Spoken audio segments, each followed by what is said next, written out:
Bruin Libertarians, is the Social Security program sustainable? And what, if any reforms does it necessitate? You have 2 minutes. Yeah, the Social Security system is not sustainable at all, and the reforms it should take is by completely getting rid of it.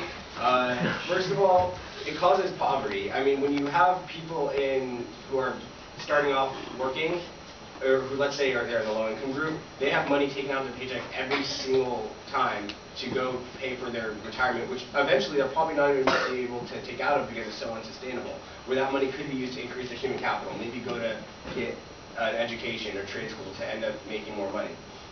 Also, what it ends up doing is creates a wealth transfer from the poor to the rich, not the other way around as the intentions are. What happens is those in the low-income group end up starting working when they're a lot younger. They end up continuing to work a lot later, and they work in these physical jobs where it's physically demanding, so they end up living less. Where you have people in the rich or the upper income groups working less, taking out the system more. So essentially what's happening is the poor people are paying for the rich people's retirement, which is completely the opposite of the intention of what it should be, and that should definitely be looked at.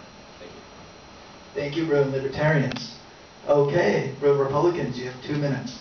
Okay, I think first of all, when you look at Social Security and when you're trying to decide what you have to do with it, you have to look at the history of Social Security and how it was instituted.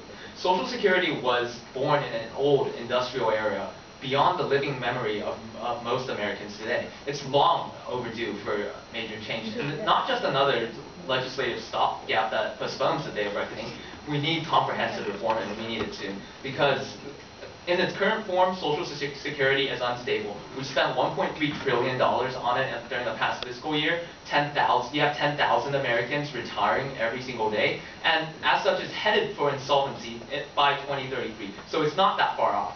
Now, when you look at these figures, it's not hard to understand why younger Americans have lost faith in the Social Security system. And I, unlike my libertarian colleagues, I want to keep that system around because I believe that the idea of allowing our elderly to live in the country, to be free of utter destitution in the country that they served so long, should be a consensual idea that everybody can get behind.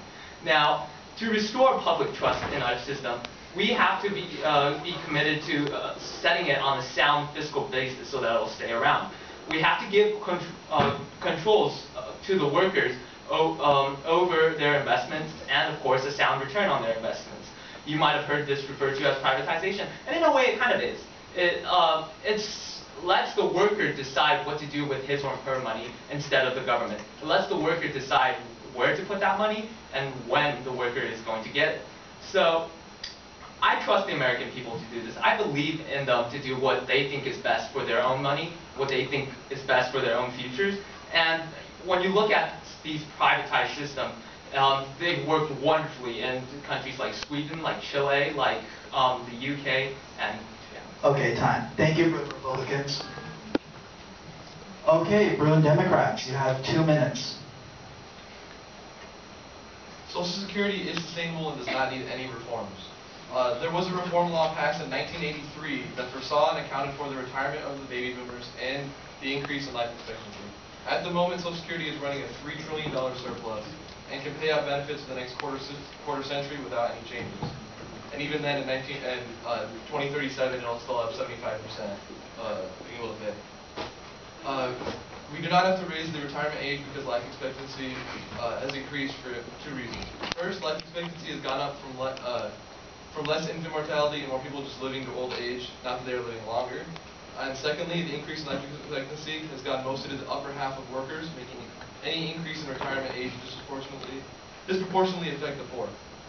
Privatization is an idea proposed to allow Wall Street to gut the Social Security plans from people and get a hold of that surplus. It was proposed by Bush, and it was defeated by most of the country because it is not a viable plan. Okay, thank you, Bruin Democrats. Next is our rebuttal round. We'll have 1 minute for each group. Bruin Libertarians. Just what the Republicans say about we should privatize Social Security, I don't necessarily agree with that either, because what it's going to do is create an artificial bubble in investments, and it's going to, as we've seen in the housing market, save kind of thing happened where it exploded, prices dropped. Also, the Social Security is not sustainable at all. What it is, the Social Security Trust Fund has money, but what it does, all the money that goes into Social Security is used by government bonds. So what a bond is, you spend $100 on a bond, it goes to the government, you get the bond back with the promise that they're going to pay you back for that bond in the future. That's what the Social Security Trust Fund is full of, a bunch of government bonds. So it's basically a giant IOU that the government is going to have to print money to pay for, which is going to cause more inflation and cause a vicious cycle, because all those people who their money are in private retirement accounts are going to decrease due to the amount of inflation. So, I think that was it. Okay. Thank you, Libertarians. Okay, Republicans, you have 1 minute. Okay, I'd just like to first bring my Democratic colleague back down to reality here. Social Security, the trust fund will become insolvent in 2033. That's not me, that's not partisan rhetoric, that's just mathematical fact. And as for your claim that privatization will just allow Wall Street to cut their savings, if an individual believes that he can make more money by investing his returns on Wall Street, what's wrong with that? Why should you stop him from doing that? This idea that you should just give the money to the government. By the way, that option will still be there if Social Security is privatized. This idea that you should just give the money to the government in exchange for an evidently inferior return is just something that I can't really comprehend.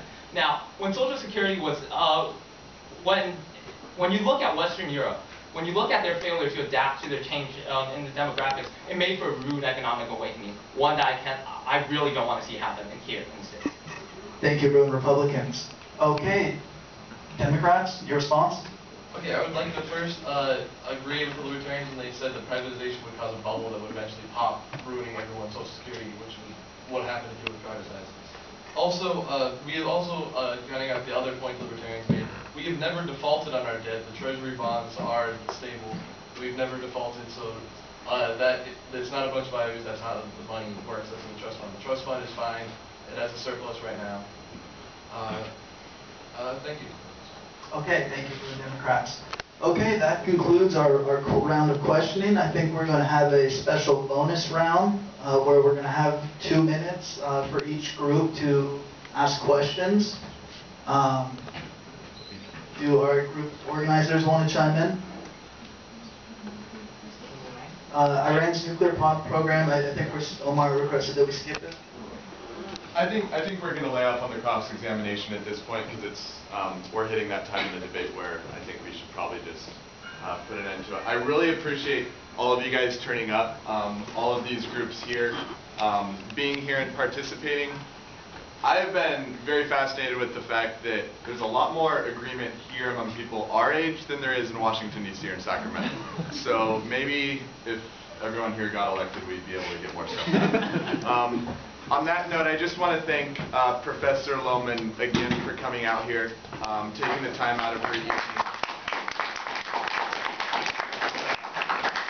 And also I want to send a special thank you to Alexandria Ray and Omar Corona. They're the events coordinators for the Political Science Student Organization, and they took the lion's share of the work for this event. So I really appreciate your contribution and the entire rest of the PSSO board. With that said, thank you very much for turning up. There is a lot of Diddy Reese cookies in the back corner of the room, so please grab some of that on your way out. And thank you.